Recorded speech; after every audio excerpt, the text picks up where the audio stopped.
You could wait for a couple years and vote for new congressmen, but there's no guarantee that the ones that replace the old are going to vote any differently. And another option is to consult the Supreme Court. Take it to the Supreme Court, see what they say.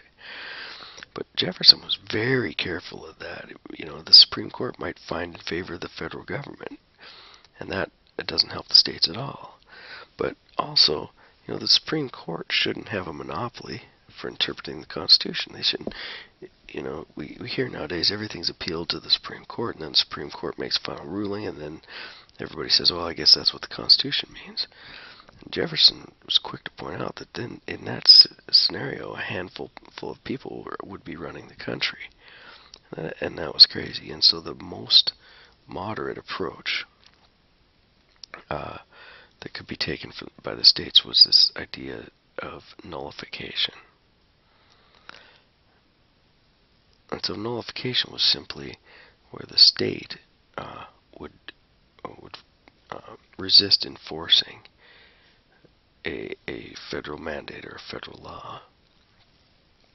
And in fact, they would go one step further, and the states would act as a buffer between the federal government and the people of that state. So one of the ways that the states could protect themselves from this inflation tax, as well as currency devaluation, would be to have a constitutional tender act. If you look at the Constitution, Article 1, Section 10 says, "No state shall make anything but gold and silver coin a tender in payments of debts." And so the constitutional tender, what they're trying to do is nullify federal legal tender laws in the state by authorizing payment in gold and silver, or obviously paper or a debit card or something that's 100% backed by gold and silver.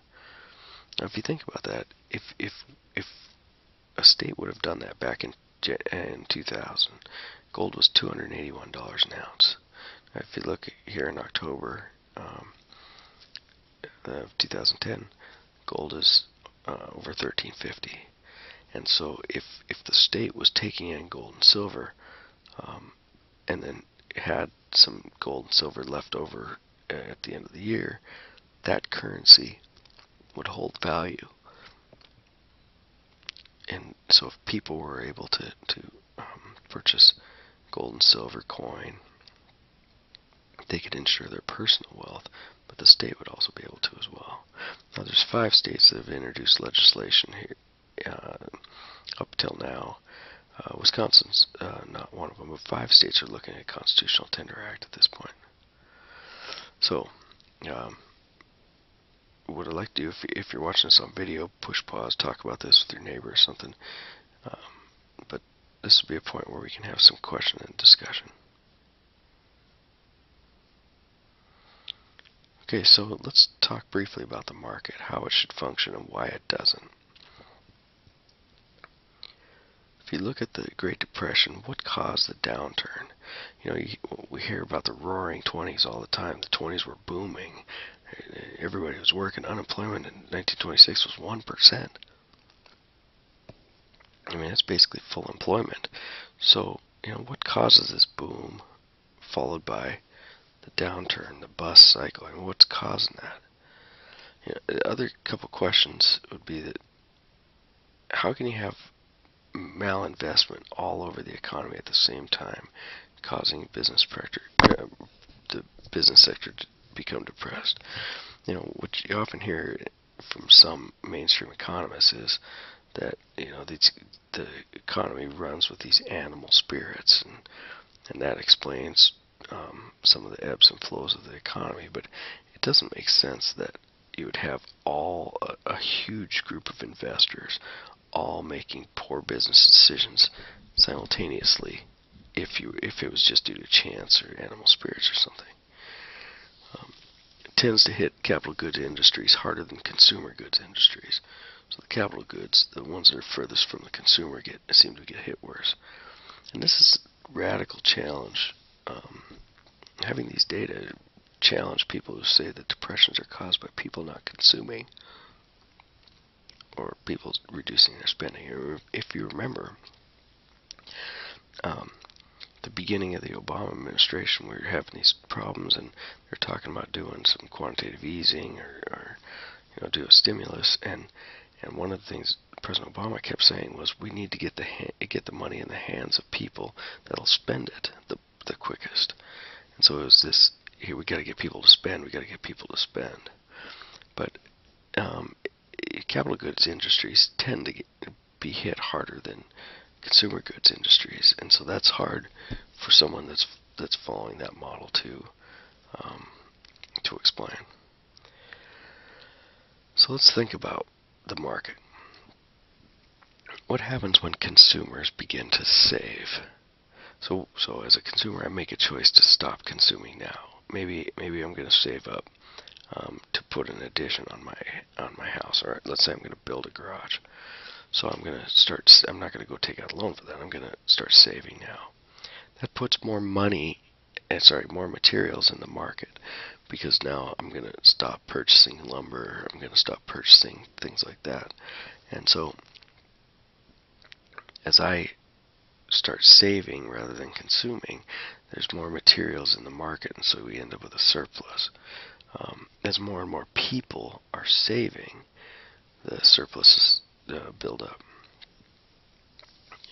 Now, if you put that money in a savings account in the bank, you're putting a savings, and you're putting it there so that you can get to the point where you can build that garage. If enough people in that community are beginning to save, they're making a choice to not consume now. They're making a choice to consume later, right? They're saving up for something to buy later. Then the banks have more capital on hand because there's more money in the bank, and so once the more capital on hand, the banks can look at it and say, man, if we were going to lend this money out, if we could lend the money out, we could make more money on it. And so as they have more capital, they need to convince businesses to take out a loan. They need to say, okay, how are we going? We got to get the businesses to take out loans so I can make money on money in all the savings accounts.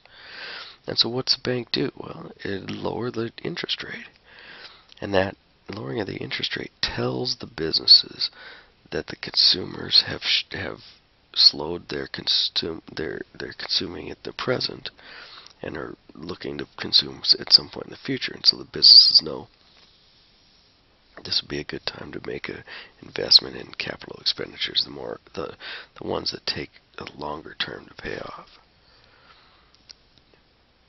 And so if you don't take anything else from this seminar, what I would suggest you take is that the interest rate is a time link between the consumers and the producers, right? As the consumers begin to save, as enough consumers begin to save, that'll get more money in the banks. The banks will lower the interest rate, and that'll tell businesses, look, you need to take out take out a loan to pay for capital goods. And so they'll take out the loan to make these capital investments. These are generally high cost long-term investments. Like maybe a restaurant wants to add on or something, and so